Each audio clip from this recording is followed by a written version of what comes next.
Bueno, después de la pausa del café, vamos a dar la bienvenida a Irene Unceta, que es la directora académica de Vulture in Artificial Intelligence of Business en ESADE Business School, que abrirá la mesa la nueva regulación de la IA en Europa. Gracias.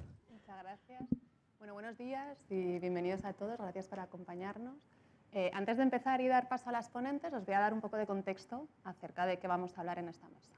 El 1 de agosto de este año, de 2024, entró en vigor en Europa el nuevo reglamento de inteligencia artificial de la Unión Europea.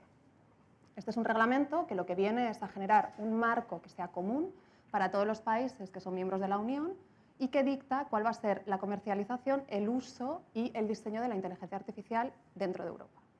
¿Sí? El reglamento nace, en cierta medida, como una respuesta a una preocupación creciente, que es que si bien somos conscientes de que la inteligencia artificial tiene muchos beneficios para nuestras sociedades, también trae algunos riesgos. En ese sentido, lo que pretende el reglamento, en parte, es dar respuesta a esta preocupación y también poner límites al uso de la tecnología en algunas áreas que se consideran sensibles. Sensibles como el área de la salud, el área de la justicia, por ejemplo, y en las cuales deberíamos tener, digamos que un cierto cuidado sobre cuáles son los efectos de la inteligencia artificial sobre las personas y sobre todo sobre sus derechos. ¿Sí? Este reglamento a nivel europeo marca un punto de inflexión en Europa, porque lo que hace es marcar el paso, ¿no?, de cómo se va a regular en Europa el uso de la tecnología. ¿Sí? Y por lo tanto, también plantea muchas preguntas. Algunas preguntas que vamos a hacer aquí, ¿no?, que son de carácter más legislativo o igual más técnico, pero también muchas que son de tipo empresarial o incluso personal, ¿no?, en la medida de que todas nosotras o bien trabajamos en una empresa que desarrolla IA o somos usuarias de IA y por lo tanto también nos afecta a nosotros. ¿Sí? Para dar respuesta a esas preguntas, contamos con Paula, con Raquel y con Ana, a las que os voy a presentar ahora. Paula Álvarez, que está a mi izquierda, es graduada en Derecho por ESADE y tiene un Bachelor en Business and Management por la London School of Economics. Tiene un doble máster en Abogacía y Derecho Internacional por ESADE y un máster en Propiedad Intelectual Industrial por la Universidad de Barcelona. Actualmente es asociada principal en Propiedad Intelectual, Industrial y Tecnología en Cuatro Casas y también colabora dando clases, ¿no?, como profesora en diversas universidades y algunos centros de estudios. Bienvenida, Paula. Gracias. La segunda es Raquel. Raquel es licenciada en Derecho por la Universidad Autónoma de Barcelona y doctora en Derecho del Trabajo y Seguridad Social por la Universidad Pompeu Fabra, donde también es profesora. Tiene más de 30 años de experiencia en el estudio y la enseñanza del derecho laboral y la igualdad de oportunidades en el trabajo y, como os decía, actualmente es profesora titular de Derecho del Trabajo en la Universidad de Barcelona. Y por último, Ana, que es graduada en Matemáticas por la Facultad de Matemáticas e Informática de la Universidad Politécnica de Barcelona, de Cataluña, de Barcelona, donde también tiene un máster en Matemática Avanzada e Ingeniería Matemática. Tiene una amplia trayectoria como científica de datos en diversos sectores y a día de hoy Ana trabaja como Machine Learning Product Manager en Adevinta y también, muy importante para la mesa de hoy, Ana es socia de Data for Good Barcelona, que es una iniciativa que se dedica a promover el uso ético de los datos. Bueno, primero de todo, muchas gracias por acompañarnos, por compartir vuestra experiencia y por acompañarnos a reflexionar sobre lo que es este reglamento, ¿no? Como os decía, entre las tres nos van a ayudar a desentrañar qué quiere decir este reglamento para cada una de nosotras y también qué implica a nivel más macro, ¿no?, desde un punto de vista más político de posicionamiento de la Unión Europea y desde un punto de vista empresarial, cuáles son las consecuencias en el día a día y en los próximos años de las empresas. ¿Cómo vamos a estructurar la mesa? Nosotras hemos hablado en nuestras conversaciones previas de 4 bloques sobre los que iremos saltando, pero para daros una idea de qué cosas vamos a hablar. Vamos a empezar dando una visión general del reglamento. ¿Sí? ¿Qué quiere decir? ¿De dónde viene? ¿Cómo se relaciona con otras cosas que había antes por ahí? Después vamos a hablar de qué oportunidades y también de qué desafíos plantea. ¿Cómo se aplica en España y en Cataluña? Es decir, ¿dónde estamos respecto de este reglamento y qué va a querer decir para cada una de nosotras? Y por último, una mirada hacia el futuro, ¿no? O sea, ¿qué va a querer decir no solamente ahora, sino también en los próximos años? ¿Vale? Bueno, pues si os parece empezamos. Voy a empezar con Paula. Paula, el reglamento habla de regular no solamente la tecnología en el desarrollo, sino también en el impacto, ¿no? ¿Nos puedes hablar un poco, en términos generales, de cuáles son los objetivos y qué consecuencias tienen? Sí, no sé si me funciona muy bien. A ver. Bien, pues el Reglamento Europeo de Inteligencia Artificial tiene un objetivo fundamental que es tanto tratar desde una perspectiva del desarrollo y el uso, cómo deben ser los sistemas de inteligencia artificial, digamos que de alguna forma tengan algún tipo de impacto en Europa, ¿no? Esto lo que pretende es, de alguna forma, que mediante este reglamento se protejan, tanto desde la perspectiva ética como desde la perspectiva del respeto a los derechos fundamentales, a los ciudadanos, en este caso europeos.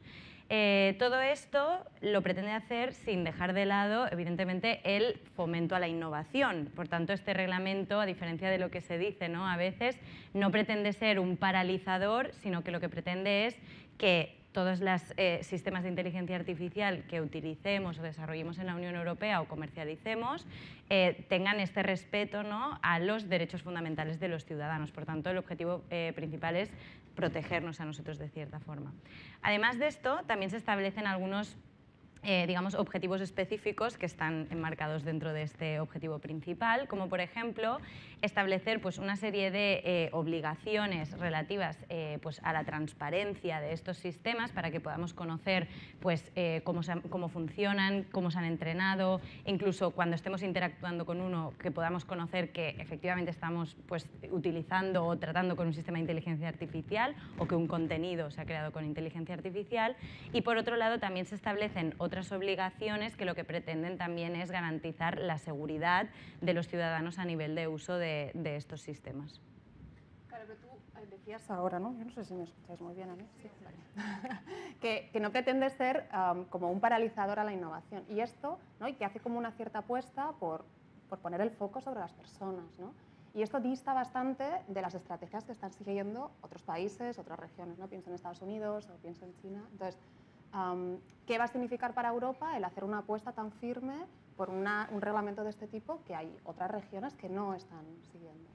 Sí, sobre este tema es cierto que yo esto lo comparo mucho también con lo que ha pasado con el Reglamento Europeo de Protección de Datos, ¿no? O sea, este reglamento sigue un poco el ejemplo de que al final, ¿para qué ha servido el Reglamento Europeo de Protección de Datos? Para crear como una especie de paradigma, ¿no?, de cómo tienen que ser tratados los datos. Y lo que ha generado es lo que se conoce, digamos, doctrinalmente, ¿no?, o oficialmente como el efecto Bruselas, que es que en la práctica el reglamento de protección de datos lo que ha llevado es que, como Europa es un mercado tan importante y que interesa a todo el mundo comercializar en Europa, han acabado teniéndose que adaptar tanto Estados Unidos como China, ¿no?, a este tipo de regulación. Entonces, el Reglamento Europeo de Inteligencia Artificial lo que pretende es un poco esto.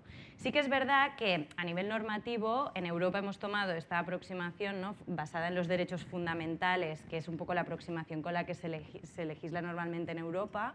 Y si vemos qué está pasando a nivel normativo en Estados Unidos o China, pues en Estados Unidos, como siempre, ¿no?, con su foco en el tema empresarial, las grandes corporaciones, la poca legislación que hay es pues una orden ejecutiva de Biden y alguna propuesta legislativa que de momento no ha tenido ningún tipo de recurrido, y ahora veremos con Trump a dónde vamos también además. Pero que básicamente lo que protegía era la seguridad nacional, como siempre, ¿no?, de Estados Unidos, más que los derechos fundamentales.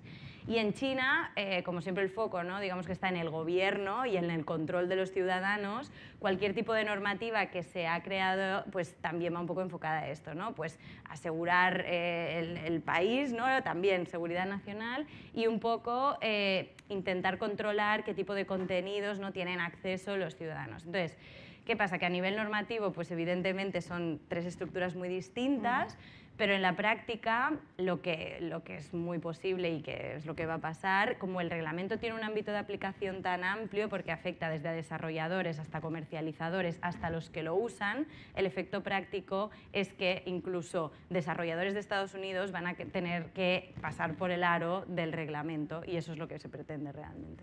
Claro. Tú mencionabas ahora, Paula, la RGPD, ¿no?, que es el Reglamento de Protección de Datos, que ya estaba vigente desde hace algunos años.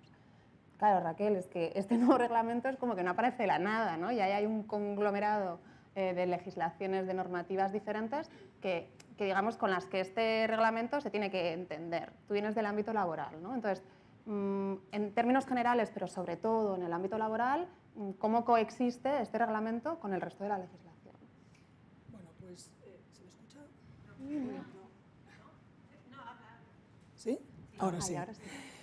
Vamos a ver, está claro, ¿no? El reglamento de inteligencia artificial no nace en el vacío y se tiene que interpretar a la luz de otras normas que ya se están aplicando a las personas que están actuando en la comercialización de los sistemas de inteligencia artificial y la implementación.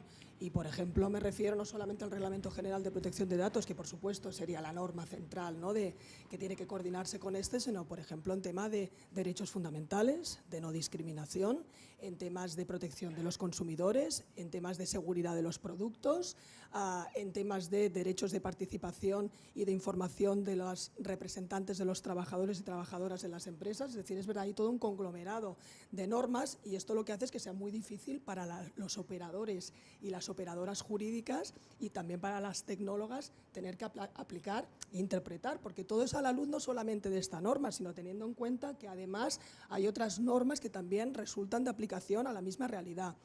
La idea del reglamento es que es complementario, establece una regulación que es complementaria y por lo tanto en principio no es conflictiva con ese resto de normas.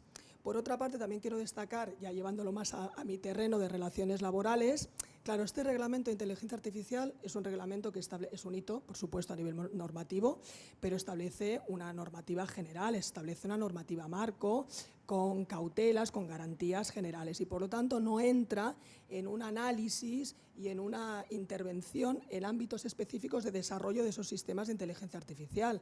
Entonces, bueno, pues esto a nivel de las relaciones laborales yo creo que va a necesitar nuevos desarrollos normativos a nivel de la Unión Europea, porque en el ámbito de las relaciones laborales, como luego trataré de justificar, yo creo que no sé, se ha quedado corto para la tutela de los derechos fundamentales, que es el foco, y porque está claro que el reglamento tiene una pretensión principal, que es favorecer la innovación, como decía Paula, favorecer la comercialización de los sistemas de inteligencia artificial. Es verdad que teniendo en cuenta, ¿no?, pues, las normas de éticas y de respeto de los derechos fundamentales, pero al final es una norma que quiere comercializar, que pretende favorecer la comercialización. Claro, tú dices, se ha quedado corto en el ámbito de las relaciones laborales, ¿no? Y es que en el fondo es como que el reglamento viene a decidir o a identificar cuál es la responsabilidad ética de las empresas, ¿no?, respecto de la tecnología que desarrollan. Entonces, Ana, mi pregunta es, claro, eso es como un mínimo exigible. ¿Es exigible ir más allá para una empresa del reglamento? O sea, más allá del reglamento, o es suficiente con eso, ¿no?, para asegurar? O sea, como lo veo yo es que hasta ahora había sido opcional para las empresas incluir como en las distintas fases del ciclo de desarrollo de soluciones de inteligencia artificial pues una visión y estratégicas éticas que aseguraran pues el correcto funcionamiento y un impacto positivo en la sociedad de esos desarrollos.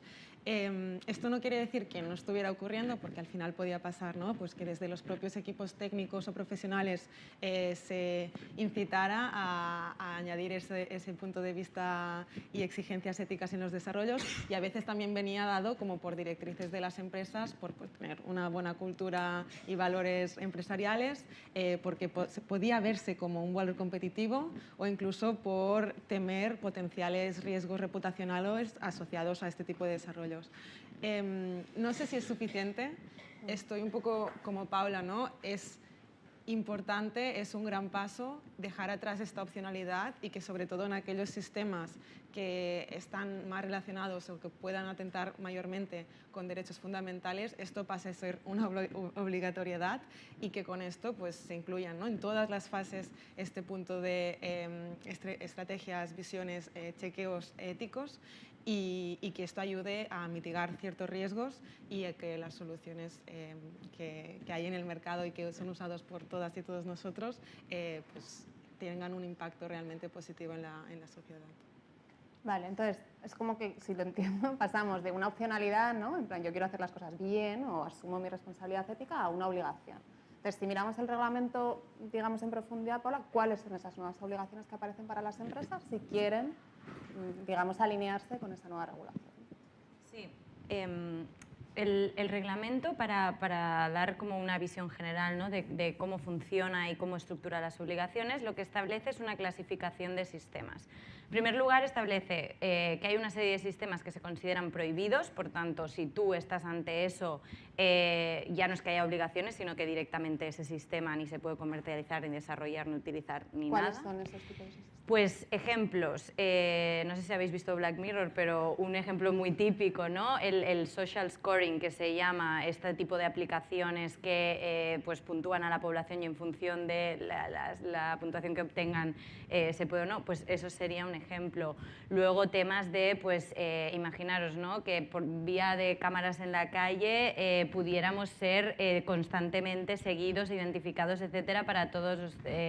Para lo que sea, pues ese tipo de cosas también están prohibidas. O sea, son realmente usos de la inteligencia artificial que ya nosotros mismos pensándolo vemos que son absolutamente invasivos e intrusivos, ¿no? Esto sería un poco los sistemas que se regulan. Luego están los que se llaman de alto riesgo, que son aquellos que sin estar prohibidos sí que se considera pues, que de alguna forma atentan más gravemente sobre los derechos fundamentales. Entonces lo que se pretende aquí no es prohibirlos, sino decir, oye, muy bien, esto puede, ¿no?, generar un impacto en los derechos que es sustancial y por ello se tienen que cumplir una serie de obligaciones. ¿Obligaciones de qué? Pues de transparencia, cómo se ha desarrollado el sistema, qué información se ha utilizado, también pues someterlos a auditorías constantes pues para ver que realmente se están cumpliendo, ¿no?, las normativas. También evidentemente pues informar, ¿no?, a los usuarios de que están ante sistemas de este tipo, etcétera, ¿no? Estos serían, pues por ejemplo, por poner un ejemplo y relacionado también con el ámbito laboral, a lo mejor pues si utilizas un sistema para, de alguna forma, agilizar pues, procesos de selección. Pues ahí seguramente estaríamos ante un alto riesgo.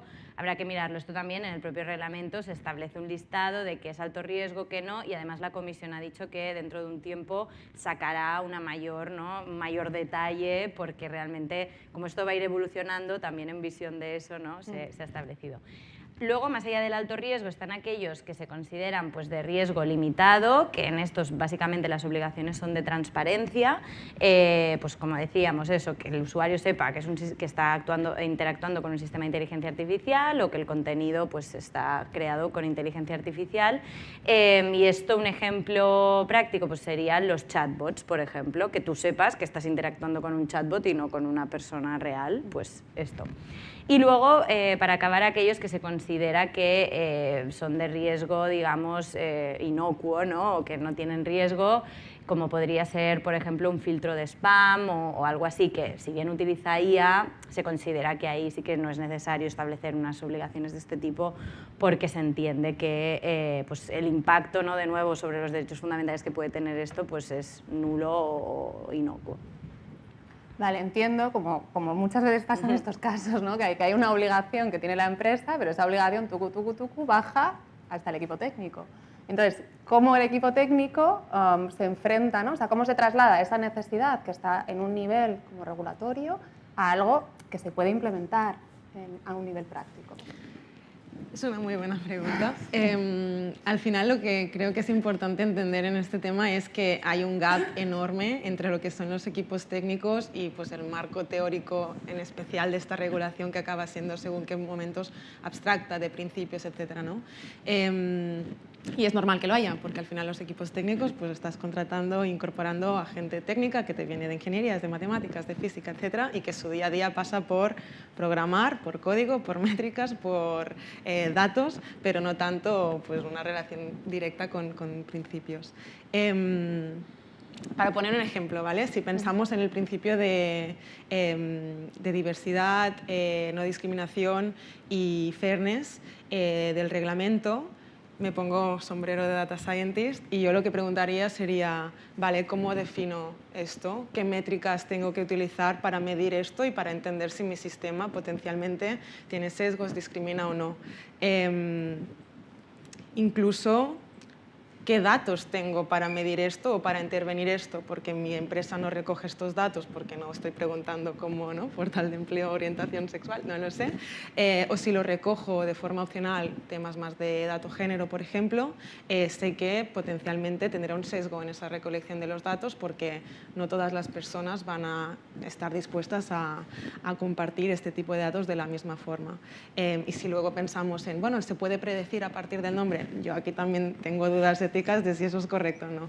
Entonces, ese es el tipo de, ¿no?, de dilemas que nos encontramos en los equipos técnicos cuando intentamos aterrizar lo que nos viene de un reglamento así, y es un desafío sin duda. Entonces, sí que bajo mi punto de vista, ¿no?, y la experiencia un poco intentando empezar a trabajar en esto, lo que veo que es clave es crear grupos de trabajo interdisciplinares donde esté el equipo técnico, pero también legal, protección de datos, seguridad, user research, comunicación, marketing, por temas de transparencia, ¿no? Entonces, como que acabas abriendo lo que parecía, ¿no?, un problema técnico a muchos roles y a muchas disciplinas, porque realmente es un problema que va mucho más allá de un problema de código, un problema de modelo y ya está. Claro, supongo que también tiene como un cierto efecto de socialización del problema y también de responsabilización de eso, ¿no?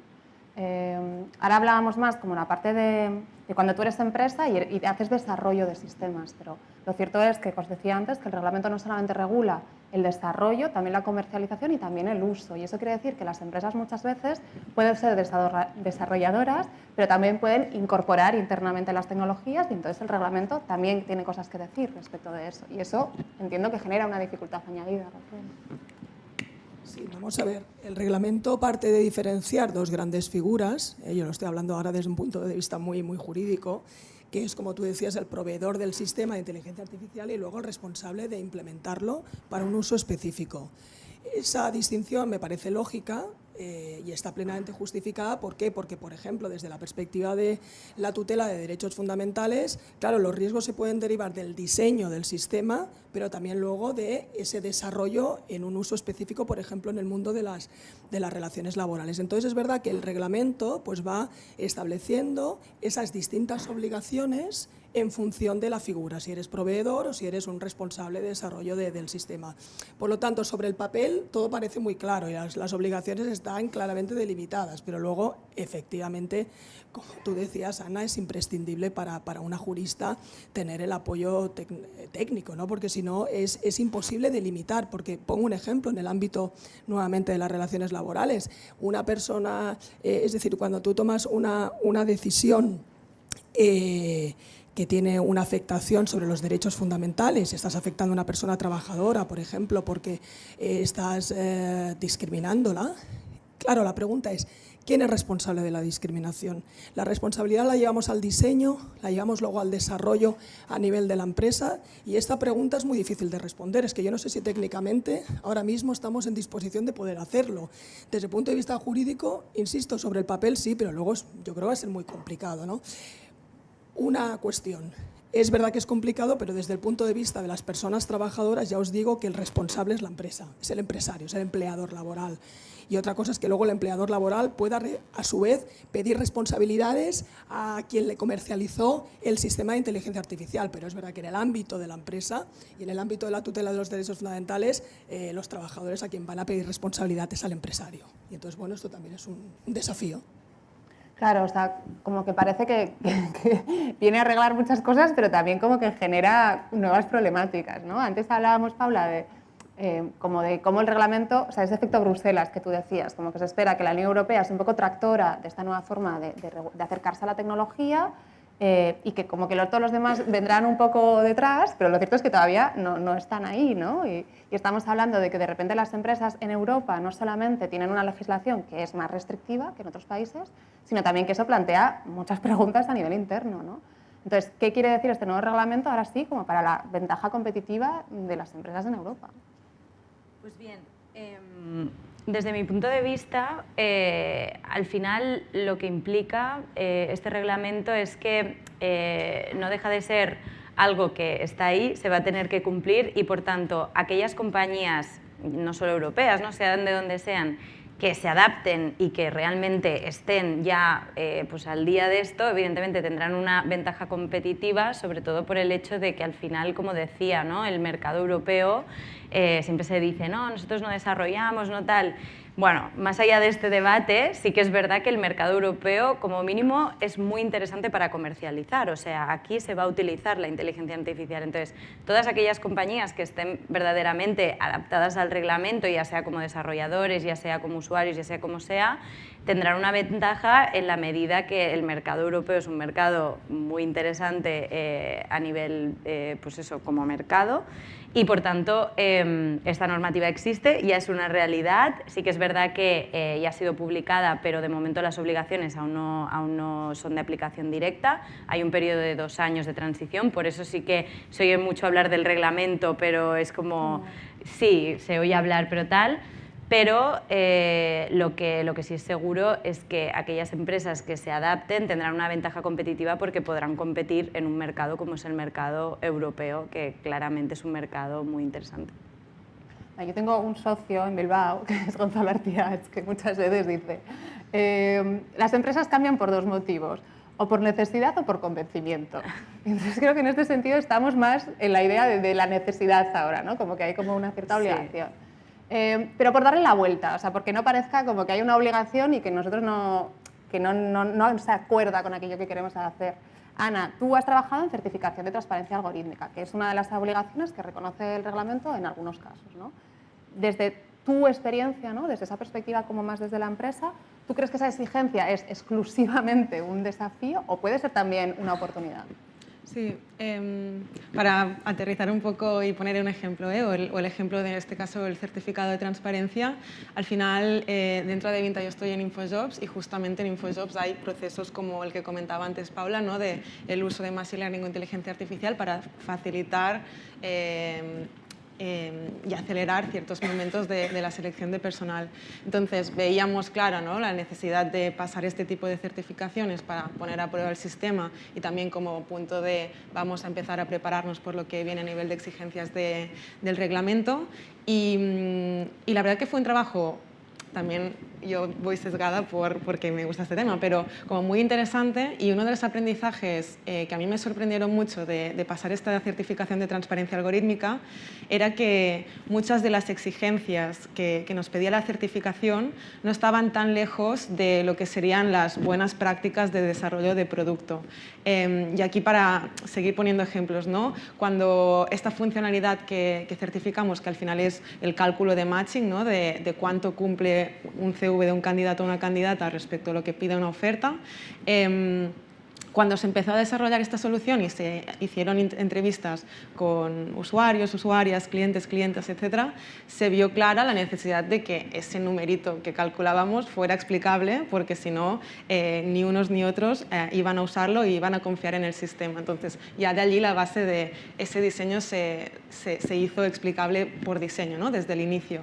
Luego teníamos claro que ese sistema podía fallar y que el candidato o candidata al momento de ver ese numerito podía no estar de acuerdo. Pues, por ejemplo, se añadió ya desde ese momento como un link al CV para que la persona pudiera ir y editar o añadir si consideraba que es que yo sí que tengo italiano y no me lo estás contando. Y finalmente, pues también, ¿no? Como para poder asegurar que tienes el sistema controlado, que está realizando un poco lo que esperas que realice y también puedas seguir aprendiendo para seguir iterando y mejorando, pues todo un proceso de recolección continua de feedback, asegurar que si llegan quejas se recogen y se toman en cuenta, o sistemas de monitorización como a varios niveles. Entonces, esto era algo que ya se hizo como concepto de, ¿no? buenas prácticas de producto digital. Y al final eran gran parte de las exigencias que pedía este tipo de transparencia algorítmica. Entonces me quedo un poco con eso, ¿no? Con el hecho de que sí, va a ser una carga, pero también en muchos casos puede suponer la oportunidad de desarrollar mejores productos que resuelven mejor los problemas que quieres resolver. O sea, que estamos un poco obligados, pero también podemos convencernos. Vale.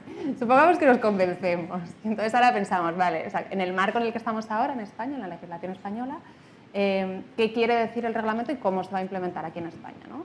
Me lo he apuntado aquí en la chuleta que dice: en el caso de España se ha anunciado la creación de la Agencia Estatal para la Supervisión de la IA, que es la ESTIA, que hace unos meses ya nombró a su director, que es digamos el ente que viene a coordinar la aplicación de estas nuevas directrices. Entonces, ¿cuál es el papel específico de esta nueva agenda, de esta nueva agencia, Paula, digamos, en todo este ecosistema? Yo de nuevo equipararlo un poco a la Agencia Española de Protección de Datos, ¿no? En este sentido, o sea, ¿cuáles son las funciones principales que va a tener esta agencia? Pues se atribuyen en el propio reglamento y básicamente son funciones de supervisión y control, por tanto de, en la práctica, ¿no? Realmente comprobar que se está cumpliendo con todo el contenido del reglamento. ¿Y cómo se puede hacer esto? Por vía, evidentemente, de hacer investigaciones y sancionar en caso de que no, porque este es otro tema importante y bastante interesante del reglamento, ¿no? Establece un sistema de sanciones que además son unas sanciones bastante considerables, ¿no? Porque pueden ir hasta una cuantía que va, que es la máxima entre el 7% del volumen total anual de negocio de la compañía o, y no lo quiero decir de memoria y mal, pero si no me equivoco son 35 millones de euros, en las sanciones más elevadas, por tanto estamos hablando de sanciones muy elevadas y la ESIA en este caso en España sería la encargada. Más allá de esto, pues un poco también seguimos con el paralelismo de la Agencia Española de Protección de Datos, pues ser este punto, ¿no? digamos, de contacto con Europa en temas de inteligencia artificial de España, también pues ayudar, ¿no? Pues a elaborar pues guías, pautas de orientación sobre cómo aplicar el reglamento. Se trata de una agencia que nos va a ayudar y básicamente esto, ser un organismo que lo que pretende es perseguir y ayudar también al cumplimiento del reglamento en España en este caso. Vale.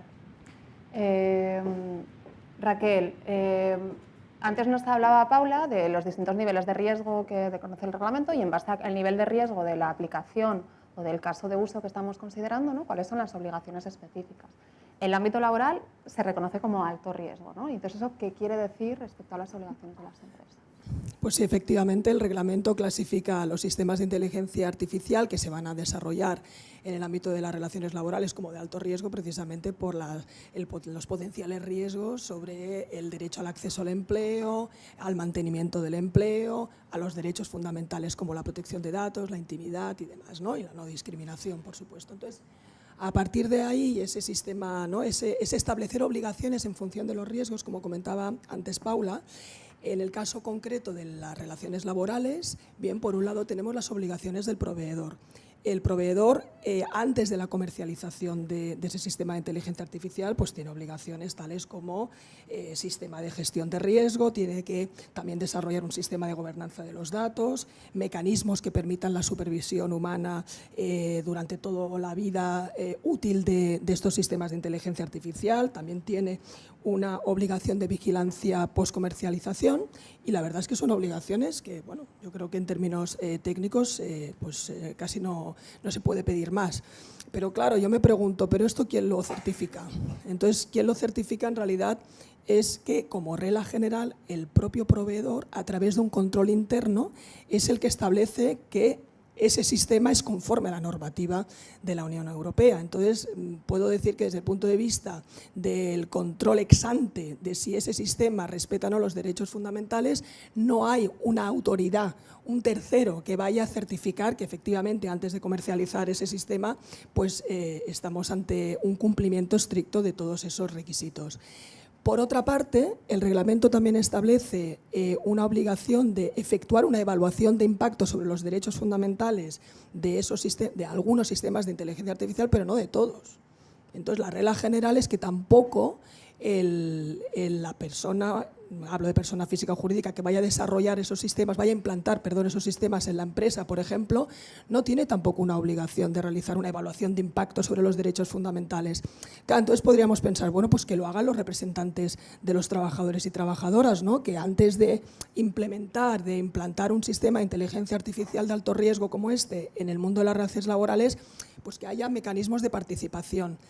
Tampoco es así, es decir, el reglamento lo que establece son obligaciones de información por parte del responsable de desarrollar el sistema respecto de los trabajadores y respecto de sus representantes, pero son obligaciones de información en sentido amplio.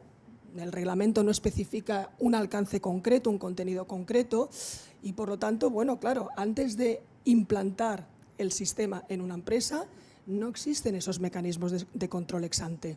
Tampoco se prevén, por ejemplo, auditorías que se pudieran llevar a cabo de forma regular, o de forma periódica, mejor dicho, con los representantes del personal, que esto también estaría muy bien. Es decir, bueno, por lo menos si no es ex ante, es ex post. Tampoco se establece. Claro, ¿qué hace el reglamento? El reglamento básicamente fía el control de ese sistema de inteligencia artificial por lo que se refiere a la tutela de derechos fundamentales al control individual, es decir, si en una empresa la persona trabajadora, ¿no?, considera que tiene una afectación en sus derechos fundamentales esas decisiones que derivan del sistema de inteligencia artificial, pues sí que es verdad que va a poder solicitar al responsable de aplicar ese sistema en la empresa explicaciones. Pero claro, es un control individual, no es un control colectivo. Y luego también hay otro mecanismo, que no digo que no sea importante, pero bueno, seguramente necesitamos algo más en el mundo de las relaciones laborales, que es la exigencia de supervisión humana. Y por lo tanto es verdad que en el ámbito de la empresa, pues sí que el responsable de desarrollar este sistema va a tener que contar con personal que pueda supervisar y en un momento dado pueda decidir que revierte los resultados de salida del sistema. Pero, por ejemplo, el reglamento no establece garantías frente a posibles represalias de la empresa, frente al despido, que se puede hacer como consecuencia de que un supervisor supervise y que, claro, le diga a la empresa, oye, esto es discriminatorio. Bueno, ¿con esto qué quiero decir? A ver, lo que quiero decir es que el reglamento es normal, entiendo que es una norma global que establece cautelas, salvaguardas generales, pero eso significa también que entonces necesitamos algún tipo de desarrollo en el ámbito de las relaciones laborales. Tengo que decir que este desarrollo ya se está produciendo y se va a producir en breve en el ámbito de las plataformas, de trabajo en plataformas, porque es verdad que la directiva que está ya aprobada y que simplemente hará falta ya su publicación en el Diario Oficial de la Comunidad, esta directiva sobre el trabajo en plataforma realmente sí que contempla todo un capítulo dedicado a la gestión algorítmica del empleo. Y la verdad es que es una pena que este capítulo, que es un capítulo que establece muchas más salvaguardas, no se haya extendido más allá de lo que sería el trabajo en plataformas. Hubiese sido una oportunidad fantástica. Claro, pero entonces, o sea, un poco escuchándote, Raquel, a mí lo que me da la sensación es como que el reglamento está todavía en un nivel como muy teórico, ¿no? Y que hay que aterrizarlo mucho. Es verdad que yo os decía antes, el reglamento se aprobó el 1 de agosto de este año, pero no entra en vigor, o sea, esas obligaciones, esas sanciones potenciales no son efectivas hasta dentro de 2 años. Es decir, que las empresas todavía tienen 2 años para ponerse al día y adaptarse al reglamento. Entonces, mi pregunta, Paula, es, uno, ¿dónde están las empresas respecto de esa adaptación? Y si tan siquiera son conscientes de que tienen esa necesidad, que, vamos, que están en tiempo de descuento y cuando llegue el timer se acaba. Pues la verdad es que la sensación que tenemos desde el despacho, que al final asesoramos a muchísimas empresas, es que sí que empieza a haber de alguna forma un conocimiento de que esto de la inteligencia artificial pasa algo, ¿no? Y que va a haber una regulación y tal, nociones, todo el mundo sabe que es importante por algo, ¿no? Pero sí que vemos que hay todavía como mucho desconocimiento, para empezar, ¿no?, de qué es inteligencia artificial, estoy utilizando o no. Las empresas, sobre todo, claro, no son tan conscientes. Las que son desarrolladores sí que tienen más esta conciencia y por ellas, por este tipo de empresas, sí que ya nos vienen algunas consultas ya adelantándose. Pero la realidad es que, como decíamos antes, ¿no?, el reglamento aplica no solamente a los desarrolladores, sino a todas las empresas que estén utilizando un sistema de inteligencia artificial. Y ahí es donde notamos que, uno, es la mayor parte de las empresas afectadas realmente, y por otro lado que hay muy poca concienciación de que esto implica que realmente muchas empresas van a tener que pues eso, implementar protocolos, cambiar cosas y ser conscientes de que ahí hay algo que cumplir y que lo tendrán que cumplir. ¿Qué sensación nos da? Que seguramente, como pasa mucho con los temas de compliance, como es un gasto, ¿no?, no nos olvidemos, pues las empresas también tienden a decir, oye, estamos ahora a 2 años vista de esto, no nos vamos a poner ahora a gastar en esto si tenemos 2 años de margen, y se va aplazando. Entonces, la sensación que tenemos realmente los abogados que nos dedicamos más a estos temas es que cuando queden 3, 2, 1 mes, de repente habrá un boom de solicitudes de este tipo, que a ver cómo las gestionamos, ¿no?, también nosotros, porque es lo que va a pasar. O sea, hay poca concienciación. Sí que se sabe que la IA es importante y es un tema que está de moda y tal, pero hay muy poca concienciación a día de hoy de los efectos reales y los cambios a nivel corporativo que va a haber que implementar en, no diré todas las compañías, pero en la mayoría de compañías. Claro, ¿no? Es que antes hablábamos en la pausa del café, que seguramente hay muchas compañías que tienen un grado de madurez digital mucho más avanzado y entonces pues ya están al loro de esto y muchas seguramente ya están casi adaptadas, pero hay muchas otras que no y que no son conscientes, ¿no? Entonces, como por facilitar un poco la tarea, Ana, que tú ya como vas en la parte avanzada del tren, antes hablábamos de posibles colaboraciones entre instituciones académicas, por ejemplo, y empresas que faciliten esa tarea, ¿no? Porque muchas veces, sobre todo las pymes, tienen una dificultad también de comprensión, o sea, de todos estos problemas que estábamos hablando, de poder dar respuesta a los desafíos que les plantea el reglamento. Entonces, ¿cómo ves tú como esa posibilidad para adaptarse de una forma más fluida? Sí, un poco en la línea de vamos avanzados ahí, desde Adevinta/Infojobs, ya se decidió participar, por ejemplo, en un proyecto de investigación europeo liderado por la Pompeu, que es FindHR, que busca trabajar lo que sería la discriminación algorítmica en procesos de selección, sobre todo en la parte de ordenación y recomendación de candidatos o candidatas.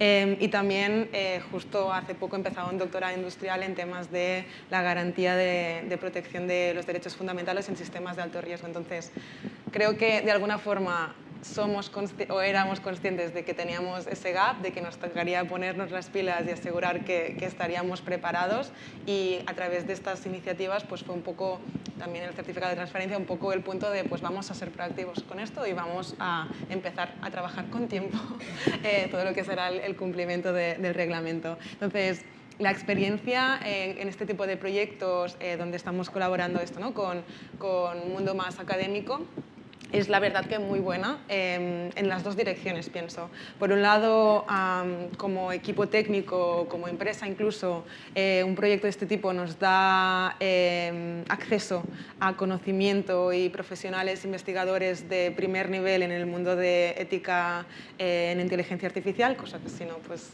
no pasaría o sería prácticamente imposible. Y además nos da acceso también como a las distintas líneas de trabajo que se mueven en este tipo de proyectos, que pueden ser desde frameworks, guías, reflexiones e incluso en el caso de FindHR, software específico, en nuestro caso para monitorizar sesgos en este tipo de sistemas de ordenación o recomendación, intervenir de forma justa estas ordenaciones o añadir capas de explicabilidad en este tipo de procesos. Entonces, esto nos acelera mucho, ¿no? Tanto a nivel más de conocimiento y estar al día y saber lo que se puede hacer y lo que no, como pues, directamente código que podemos y estamos de hecho integrar en nuestros sistemas para pues, no tener que empezar de cero este tipo de trabajo. Y en la otra dirección pasa un poco lo mismo, ¿no? Que nosotros podemos compartir pues, el conocimiento de negocio, proyectos, datos o qué tipología de datos tenemos, dónde están las oportunidades, dónde están los riesgos o limitaciones, etcétera, de lo que sería el mundo, en nuestro caso, portal de empleo. Y creo que esto ayuda a un poco lo que decíamos antes también, ¿no? De aterrizar, en este caso más la parte de investigación, para asegurar pues, que el tipo de outcomes que tienen este tipo de proyectos esté más cerca y más usable por parte de la industria que lo que podría ser algo completamente pues, genérico o abstracto que luego tienes que súper adaptar y que no te acaba de resolver tu problema. Entonces, para mí, sin duda, ¿no? Nuestros aprendizajes son que sí, que una colaboración entre lo que es industria y la academia, también en el caso de cumplimiento de AI Act o AI Ethics en general, es de mucho valor. Vale, por ir un poco cerrando ya, porque estamos un poco con el tiempo. A mí sí me gustaría hacer una reflexión más de cara al futuro, ¿no? Porque estábamos hablando ahora, el reglamento no entra en vigor hasta dentro de 2 años, es un curro ponerse, adaptarse al reglamento en 2 años, pero a la vez nosotros o sea, el reglamento ya se ha aprobado y las cosas cambian muy rápido. Entonces, o sea, puede ocurrir que de repente nos plantemos en 2 años, hemos hecho un curro increíble y se haya quedado obsoleto. Entonces, una pregunta creo bastante importante, Paula, es si ese reglamento, digamos, está diseñado a prueba de futuro, o sea, a prueba de todo aquello que todavía no sabemos que va a venir. Vale. Sí, es una pregunta bastante interesante. Yo creo que ahí Ana seguramente también tiene algo que decir como técnica, ¿no? Yo desde la perspectiva jurídica lo que sí que puedo decir es que al final el reglamento establece una definición de inteligencia artificial, que además está en línea con la definición de inteligencia artificial de la OCDE, etcétera. Sin entrar en tecnicismos, es una definición que entiendo desde mi perspectiva, evidentemente no soy técnica, ¿no? Que es muy amplia como para intentar precisamente abarcar y evitar las posibles consecuencias de esto. Otra cosa que sí que diré es que, por ejemplo, el reglamento en la fase inicial, cuando se empezó a negociar, no se estaba pensando, por ejemplo, en la inteligencia artificial generativa, como es ChatGPT, etcétera. Cuando se vio que ChatGPT sale al mercado, ¿no? El boom y todo el cambio que esto implica, se tuvo que incluir modificaciones. Entonces, yo quiero pensar que sí. Sí que es verdad que tenemos la suerte que con el reglamento de alguna forma se establecen mecanismos para que ya pues tanto a nivel de la comisión, etcétera, ¿no? haya cierta flexibilidad para pues interpretar ciertas cosas, modular, etcétera. Pero bueno, yo creo que en líneas generales se ha abarcado de tal forma que lo que pretende es precisamente evitar eso. Luego ya veremos en 3 años, ¿no? Si esto que estoy diciendo aquí tiene algún sentido o no. Pero en mi opinión, como mínimo, las definiciones son amplias y están muy bien pensadas y además se establecen mecanismos, ¿no? Como decía, flexibilizadores para intentar de alguna forma poderse adaptar, aunque ya tengamos un texto aprobado y publicado y que lo suyo ha costado, ¿no? Poderse adaptar a los cambios que pueda ir habiendo y los nuevos desarrollos. Raquel, en la misma línea, ¿no? de hacia dónde vamos, porque a veces hablamos de que las empresas se tienen que adaptar y parece como que las empresas son unos entes abstractos que no se sabe muy bien quién está detrás y se adaptan. Entonces, claro, las empresas somos nosotras también, entonces no tiene tanto que ver con asegurar, ¿no? que las empresas están ready, sino nosotros. Y ahí mi pregunta es, ¿qué papel juega nuestra propia alfabetización digital o ENIA, ¿no? en ese proceso? Bueno, el reglamento, como sabéis, establece unas obligaciones claras en esta materia para los proveedores y para los responsables del despliegue. Una obligación de alfabetización del personal, y yo quiero entender que es del personal, no solamente de aquel personal que tiene que implementar el sistema, por ejemplo, a nivel de empresa, sino también de las personas afectadas, que de algún modo van a interactuar, ¿no? con ese sistema de inteligencia artificial. Pero de nuevo, como estamos ante un reglamento que también porque necesita adaptarse a los cambios no deja de ser genérico, claro, la pregunta es, ¿este deber de alfabetización qué significa, ¿no? ¿Cuál es el contenido concreto? Hombre, yo quiero pensar que al menos hay un contenido mínimo seguro, y es que cuando hablamos de alfabetización no solamente hablamos de conocimientos técnicos mínimos, sino que también hablamos de conocimientos técnicos en relación con la tutela de derechos fundamentales, ¿no? Yo quiero volver a poner el foco en eso, es decir, que precisamente las personas que van a estar lidiando, programando, pero también las personas que se van a encontrar con esos sistemas, que tengan esa perspectiva, ¿no? de conocer mínimamente el funcionamiento, los riesgos medidos desde la tutela de derechos fundamentales. Esto en el ámbito laboral yo creo que va a tener una traslación directa, y es que en el elenco de derechos básicos de las personas trabajadoras del Estatuto de los Trabajadores, para mí va a tener que aparecer un nuevo derecho, que es el derecho a la formación en materia de inteligencia artificial, ¿no? Y esto también es un nuevo coste para las empresas, pero no va a haber otro remedio. Y por cierto, esta obligación de alfabetización que se regula en el artículo 4 del reglamento entra en vigor antes. Esta entra en vigor el 2 de febrero del 2025, es decir, dentro de menos de 3 meses. Lo digo porque es verdad que una cosa son las grandes obligaciones que, por supuesto, tienen un periodo diferido de aplicación, pero claro, la obligación de alfabetización se va a empezar a poner contador desde ya. Y luego ya, como última reflexión, también diría que en el ámbito de las relaciones laborales, claro, tenemos la otra cara de la moneda, y es que si la empresa invierte en alfabetizarte en materia de inteligencia artificial, en un momento dado, si no te adaptas, si no eres capaz de asumir esos cambios tecnológicos o de entenderlos, también tienes el riesgo de que te puedan despedir, porque hay una causa de despido en el Estatuto de los Trabajadores, es la falta de adaptación a las modificaciones técnicas operadas en tu lugar de trabajo, y esto es muy amplio. Entonces, bueno, yo creo que también ahí se impone desde todos los puntos de vista pues esta obligación y deber también de alfabetización de las personas trabajadoras. Y acabo contigo, Ana, ¿no? Porque a veces, yo que no sé nada de derecho, ¿no? Claro, escucho todo esto y como que te pierdes mucho en toda la amalgama de obligaciones, de que si la transparencia, que si los certificados, ¿no? Y es como un poco un efecto de que los árboles no nos dejan ver el bosque. Y que el reglamento no deja de ser una propuesta para asegurar que la inteligencia artificial se diseña en beneficio de las personas y que no genera un riesgo para los derechos humanos, ¿no? Entonces, yo creo que la pregunta razonable es si es lo suficientemente robusto este reglamento para conseguir eso y si no, ¿qué otros caminos hay para hacerlo?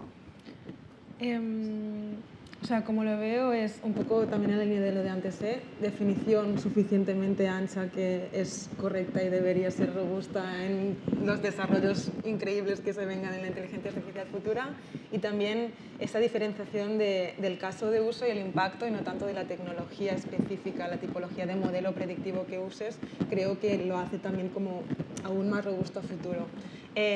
Aún así, creo que es pronto y vuelvo quizás a lo de antes de aterrizar historias, ¿no? Porque más allá de cosas quizás más obvias que será, pues ciertos sistemas quedan prohibidos, te mueres de documentación que tendrás que entregar y requerimientos varios que tendrás que pasar como sistemas de alto riesgo o de inteligencia artificial. Y para mí, el éxito, ¿no? o la robustez o haber alcanzado lo que se proponía el reglamento pasa más por podremos medir y comparar y decir, sí, efectivamente, los modelos o los sistemas implementados antes del reglamento o sin tener en cuenta los requerimientos de este tendían pues, a perpetuar más las discriminaciones con ese numerito que me demuestra que después, una vez ya se ha aplicado el reglamento y he tenido que pasar por este tipo de requerimientos, pues este numerito ha cambiado.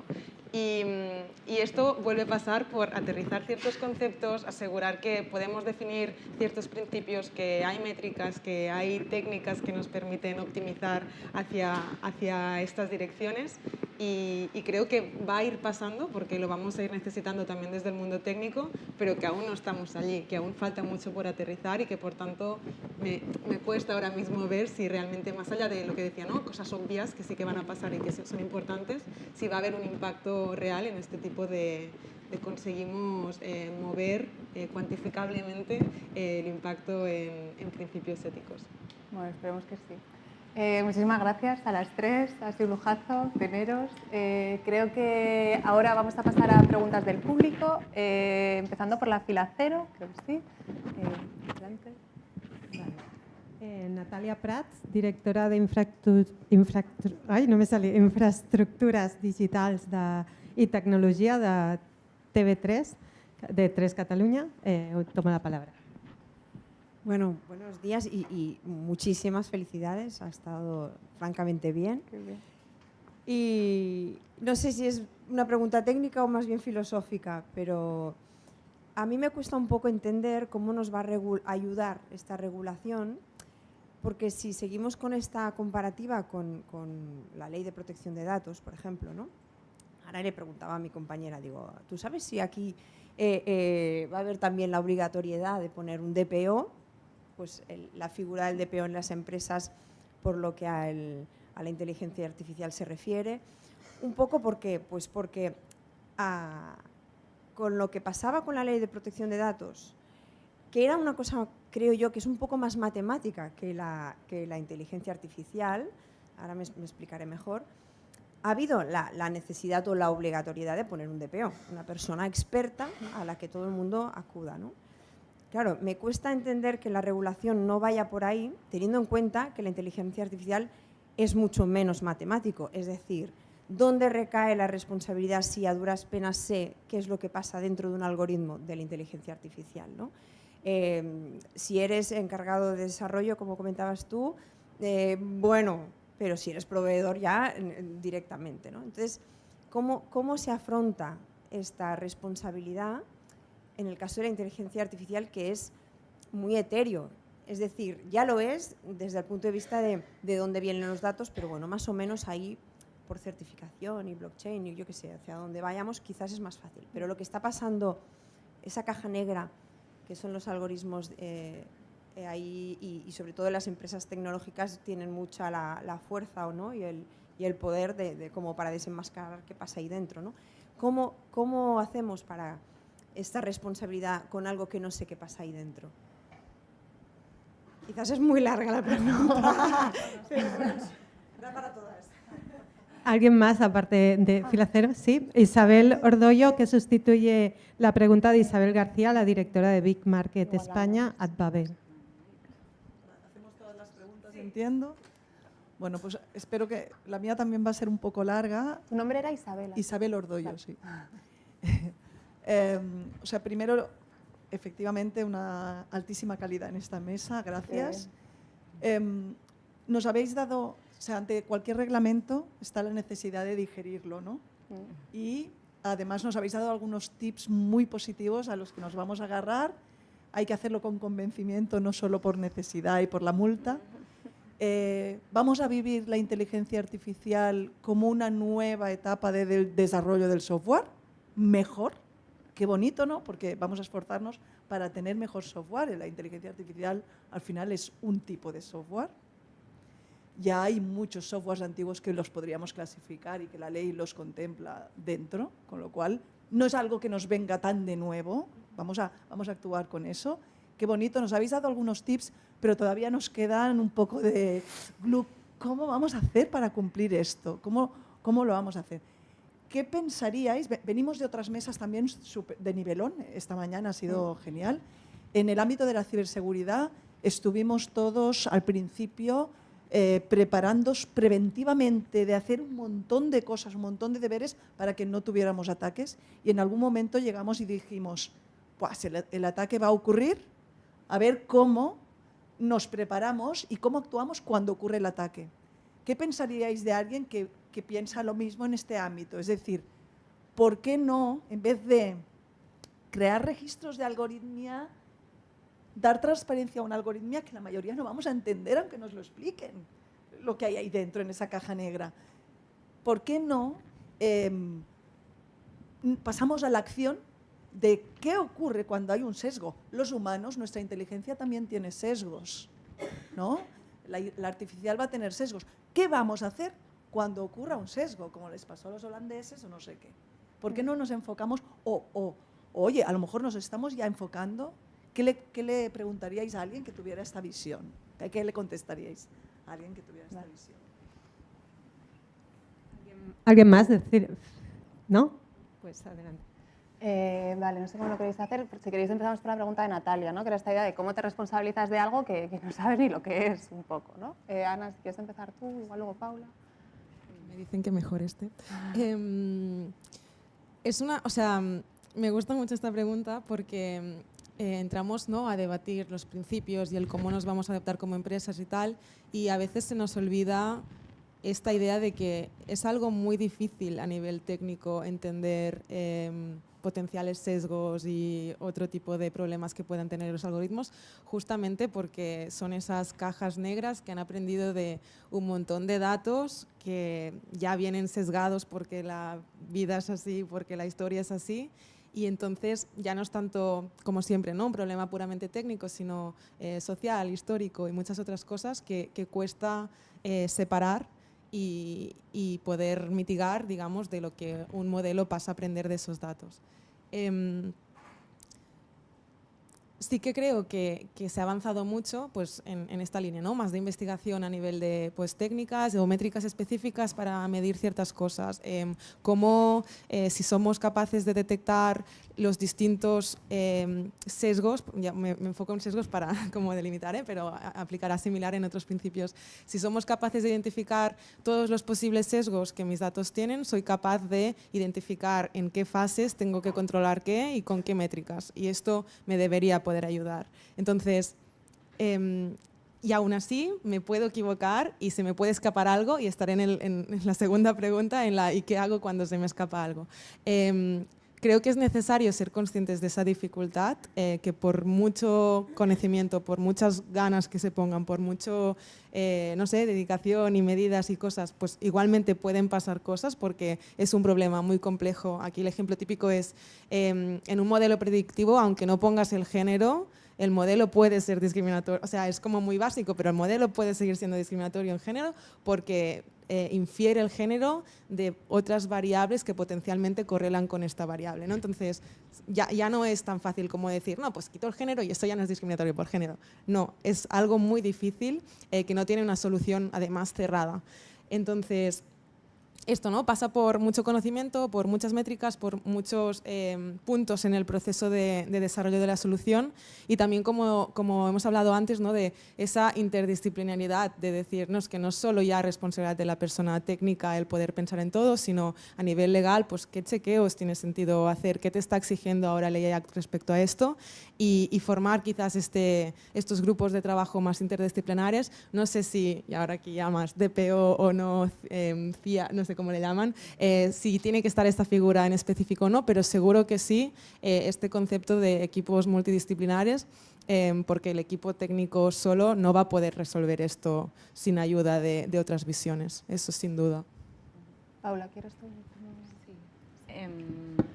Sí, sobre esto, bueno, continuando la explicación, realmente yo creo que aquí era muy importante la parte técnica y que Ana nos diera su visión, porque realmente, claro, desde la perspectiva jurídica para nosotros es fácil, ¿no? En el reglamento se establece, por ejemplo, que hay que hacer una evaluación de impacto en materia de derechos fundamentales. ¿Para qué sirve esto? Justamente, ¿no?, para ver el impacto y realmente si pueden haber sesgos o no, no sé qué.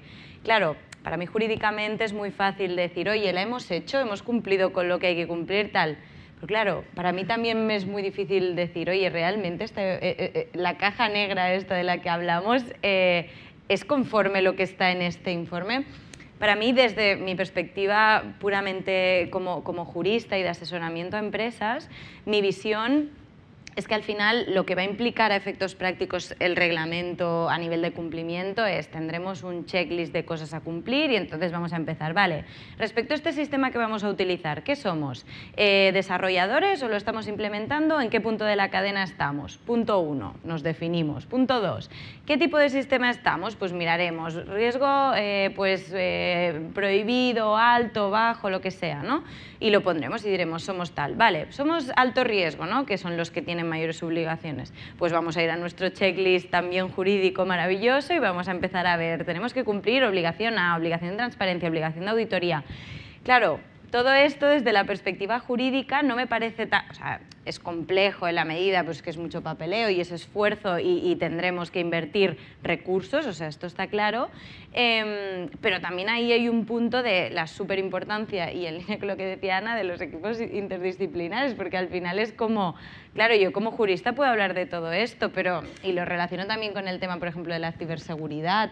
A mí me pasa a veces, yo tengo que hacer auditorías legales, entre otras cosas, de temas de ciberseguridad, y mi conocimiento llega hasta donde llega, pero luego hay lo que se llama la due diligence o auditoría técnica, y ahí es un técnico porque yo puedo decir también, o a nivel de derechos de propiedad intelectual industrial, ¿no?, un software, pues si tenemos las licencias, si el IP es nuestro, si no sé qué, pero luego hay una parte de la IT, de la auditoría esta de IT, que determina como toda la parte técnica y hasta qué punto las cosas... Entonces, yo creo que será imprescindible esto y lo comentábamos antes de entrar en la mesa, ¿no?, la importancia de que seguramente a nivel de las compañías es que habrá una figura que es el Chief AI Officer de lo que sea y tendremos que tener una figura que o será un jurista con muchos conocimientos técnicos o será un técnico con muchos conocimientos jurídicos o será una figura bicéfala, no lo sé cómo lo vamos a estructurar, ¿no? Pero, y Raquel, no sé si... De acuerdo con tu perspectiva jurídica, como no podía ser de otra manera, porque a mí me pasa exactamente igual, ¿no?, que llega un momento que ya tienen que hablar las técnicas y las tecnólogas. No, lo único que quiero decir es que algunas cuestiones, ¿no?, desde el momento en que se requiere la supervisión humana, pues esto al final nos lleva a una figura parecida, ¿no?, al delegado de protección de datos personales, porque al final es esto, necesitas a alguien que vaya a llevar a cabo esa supervisión a lo largo de toda la vida de uso de ese sistema de inteligencia artificial. Esto por un lado. Luego, claro, el tema de conocer, ¿no?, los entresijos de la caja negra. Claro, esto también choca con elementos de propiedad industrial, de propiedad intelectual, que esta es otra cuestión. Yo no soy experta para nada, seguramente Paula sí que os puede decir algo y demás. Y sí que estoy de acuerdo con lo que comentabas.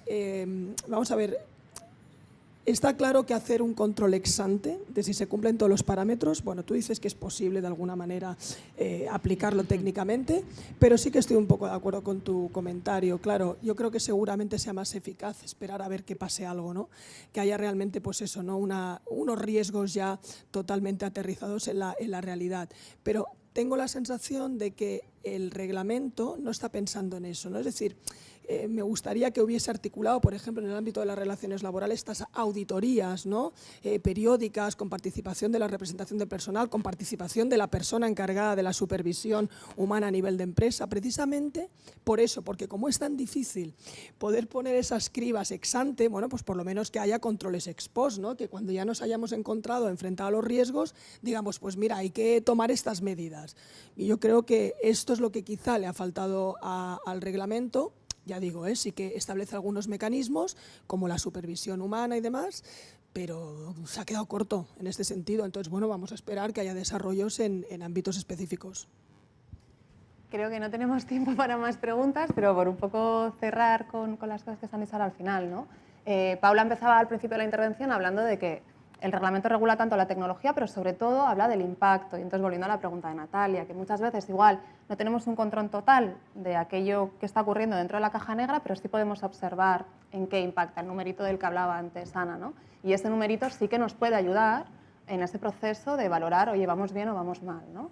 Y luego, más en la línea de la pregunta de Isabel, cosas que se han hablado aquí antes, ¿no? Esa necesidad de equilibrar el ex ante, que es lo que nos coloca, ¿no? El pazo de las obligaciones, con también la posibilidad del ex post, que en el fondo no es más que una garantía adicional. Yo sí querría terminar la mesa con una reflexión, ¿no? Pues sí que podemos dar tiempo al público ¿sí? Si alguien quiere pues preguntar. Sí. ¿Sí? Venga. Y luego me la guardo para luego. ¿Qué tal? Gracias. Soy Fernanda de la Torre, de MC Mutual, directora de Transformación. Bueno, felicitaros. Una pregunta que tenía, una consideración, un punto quizá optimista, ¿no? Llamadme optimista, pero esta regulación, en definitiva, nosotros la inteligencia artificial o un algoritmo es una toma de decisión que se documenta de alguna manera y se automatiza, ¿sí? Esta toma de decisión, en muchos casos, en otros momentos de la historia, se han tomado de manera humana. Decimos que la inteligencia artificial va a poner sobre el papel una toma de decisiones que vamos a poder contrastar de alguna forma, de la que sea, ¿no? Con los mecanismos que sean, y tenemos que estar preparados para hacer frente a las cuestiones, a las preguntas que nos hagan en torno a nuestras decisiones. Con lo cual, para mí, desde el punto de vista de desarrollo social, también es una cuestión interesante, ¿no? Antes en InfoJobs, no sé cómo funcionabais, ¿no? Pero las decisiones que se tomaban seguramente también tenían sesgos. El hecho de automatizarlo y de ponerle en contraste con las decisiones que estamos tomando y poderlas interiorizar y poderlas explicar, nos va a hacer tomar mejores decisiones y decisiones menos sesgadas, ¿no? Entonces, bueno, sencillamente quería también que pensemos que estas oportunidades para las empresas que desarrollan, pero para las empresas que realizan protocolos, esos protocolos de toma de decisión se pueden inspirar también en esto, porque no sé hasta qué punto tenemos incorporado en las empresas que nuestros protocolos de actuación también tienen que ser éticos, ¿no? Entonces, bueno, no sé, quería lanzar también un punto de esperanza, ¿no? ¿Alguien más? Gracias. Hola, yo soy Camila Fonseca, también trabajo con Fernanda en MC Mutual. Y bueno, quería agradecer por este panel, estuvo muy interesante. También me leí la guía práctica que Cuatro Casas publicó respecto a esto en julio y la verdad es que ayuda a aterrizar bastante los conceptos. Y bueno, mi pregunta es más de cara práctica y es, bueno, si nos puedes compartir, Ana, algunos tips para poder hacer esta transparencia con los usuarios de cara a esta nueva regulación, ¿no? Que nos indican pues que tenemos que mostrarle a los usuarios que cómo han sido cómo están entrenados estos usuarios y también pues todos los requerimientos, ¿no? de alfabetización que decíamos. Entonces, bueno, un poco si podías compartir tu experiencia ya de cara a la implementación, pues cómo ha sido. Gracias. Sí, vale. Puedo compartir un ejercicio que me pareció muy interesante, que surgió justamente de parte de las exigencias del certificado de transparencia, que fue la creación de una página pública de InfoJobs en respecto al uso de la inteligencia artificial dentro de la plataforma. Entonces, ahí también derivado un poco, ¿no?, de las exigencias de esa certificación, pues nos pedían cosas como qué datos se utilizan y por qué, y puedes justificar que cada uno de los datos que utilizas en este tipo de modelos tiene sentido y que es justificable su uso para eso concreto que quieres predecir. Se hablaba también de qué modelo predictivo, esto es como ya muy técnico, pero si alguien quiere saberlo, pues qué modelo predictivo se está utilizando y qué limitaciones o no puede tener este tipo de modelo o algoritmo específico.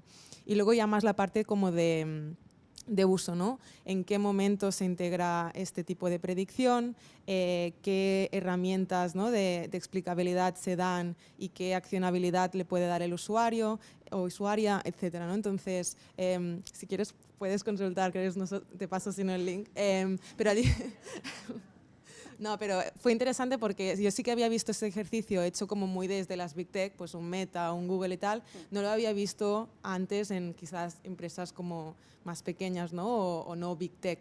Y sí que creo que es un ejercicio muy interesante, tanto, digamos, de cara interna, justamente para plantearte estas cosas, obligarte a decidir, sí, vamos a ser transparentes con esto y además vamos a compartir internamente, ¿no?, tanto dentro del equipo como en general, dentro de, en nuestro caso, InfoJobs, qué está pasando aquí y también incluso pues, nos puede llegar feedback interno gracias a esto, ¿no? O sea, como que se abren varias cosas y eso, creo que es un buen comienzo y también algo que es como muy visual. A mí, por ejemplo, me generó como mucha satisfacción ver que efectivamente eso quedaba publicado, que se había alineado todo como para que así fuera y que estábamos dando también esa transparencia de quien quisiera, ¿no?, en España consultar el cómo funciona este ajuste que veo aquí cuando aplico en ofertas de InfoJobs, pues aquí tienes tu página web donde intentamos explicarlo de la mejor forma posible y con la mayor transparencia posible también. Es que yo supongo también, ¿no?, que es importante que al final todas las empresas que más o menos se vean como afectadas por el reglamento se van a tener que adaptar. Entonces también puede haber una estrategia de generar conocimiento y aprendizajes compartidos, que no hay que hacerlo solo y cada empresa no lo tiene que hacer, ¿no?, de forma exclusiva.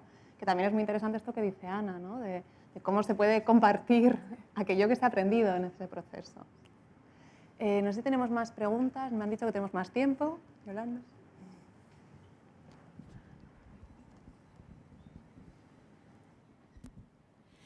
Buenas tardes ya casi. Yo soy Yolanda Montserrat de HP, antigua empleada de InfoJobs y antigua alumna de SADE. O sea que me veo súper conectada con vosotras. Me ha encantado el panel, como a todas, creo. Y aquí el punto que querría hacer, habéis planteado todo el panel y yo creo que necesitaríamos tiempo para lo que voy a traer, pero no va a ser hoy. Habéis planteado el panel desde un punto de vista de la empresa y de la perspectiva de la empresa y cómo aplicamos todo esto en las empresas.